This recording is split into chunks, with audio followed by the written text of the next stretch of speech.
Hey y'all, happy Monday. I'm sorry that I didn't post a video last week.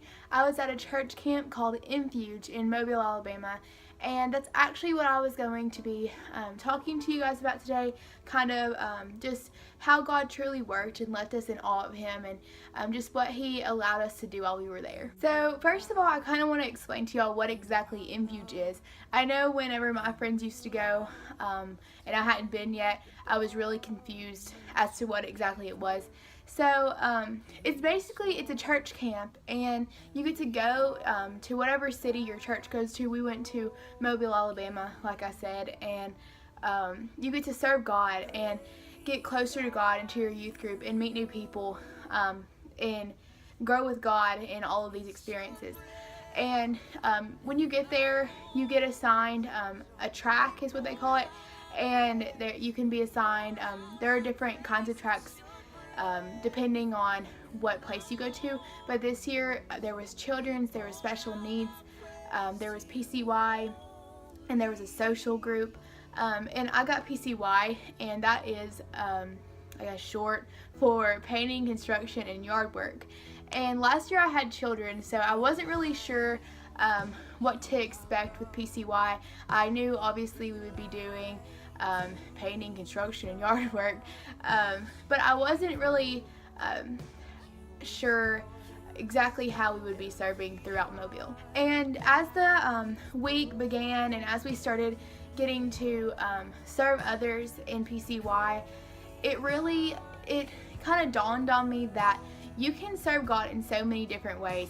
And I think a lot of the times, especially me, I don't know about y'all, but I tend to think that serving God means that you're talking to people and you're telling them the gospel, and that is serving God. It definitely is serving God. But you can also serve God in just going out and doing nice things for others and giving all the glory to God for it. We went to a lady's house. The boys did a lot of the, I guess, men work as far as like doing stuff with ladders and whatnot. But me and Brittany from my church and a bunch of the other girls from my site, we painted rocking chairs for this lady who wasn't able to do this kind of thing herself. And it was just so humbling to get to see this woman and see her watch us work and just be so appreciative. Outside of that, we also we did Bible studies, and we talked about the life of David, and the theme this year of Fuge was the convergence, and it was kind of like you have two paths, which one will you choose? And we focused on the story of David, and I really encourage you guys to read that story if you never have, because there are just so many ways that you can look at that story and apply it to your life and your struggles.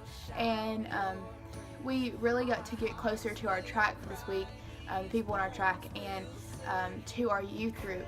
And I'm just so appreciative of that. And I kind of got to, there was a lot of quiet time at PCY because you're working, and I kind of got to reflect on myself and how I needed to change my heart and how I needed to serve the Lord. And I really I'm so appreciative for the experience because God really showed me just how truly blessed I am. And one of the things that we talked about that I felt like I needed to touch on and just kind of share with you guys was accountability partners. And I have so many friends in my life that keep me accountable, and I've never really just thought about that, about how truly blessed I am to just have people be like, hey, are you doing this? And just have people who are such good influences.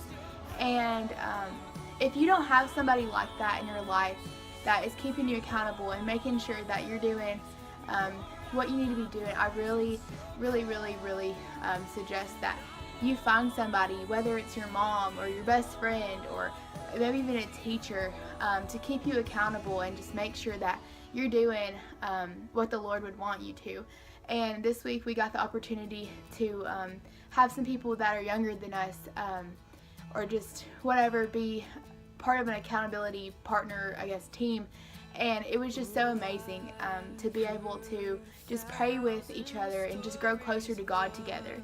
So if you don't have an accountability partner, you really should get one. And I don't know what I would do without people who kept me on the right path, because it's hard to stay on the right path if things are being thrown at you all the time. It's a lot easier when you have someone making sure that you are doing what's right. I wish I could tell y'all like about every single second of Infuge, because it was so amazing. It was probably the best week of my summer, and that would be like a 20-minute video if I did that. So I'm not going to do that, but I really, I just got to see God work so much through so many of my friends, and I felt God so much this week, and I just really encourage you guys to read the story of David. It really kind of opened my eyes and just let me see how other people are human too. We all struggle, and we all have a lot of the same struggles, and we all just tend to put up these barriers and walls and act like we don't have these struggles. And getting to kind of connect with other people and talk about how we had the same struggles this week was just really amazing, and just made us realize that we all struggle, and that we should all just give our struggles to God and lay them at the cross. So I just kind of wanted to tell y'all about my experience this week, and if y'all have any suggestions, don't forget to leave them in the comments. I'm just so happy and so blessed to have been able to do that this past week. Our God is an awesome God, and we serve such a mighty God. He is truly a good Father. And I just want you guys to know that you don't have to go on a church trip to be able to serve God. We can serve God right here in our communities. We can continue to shine light for the Lord wherever we are, and wherever we go. So I just hope that y'all have a great rest of the week, and just continue to shine y'all's lights. See y'all next Monday.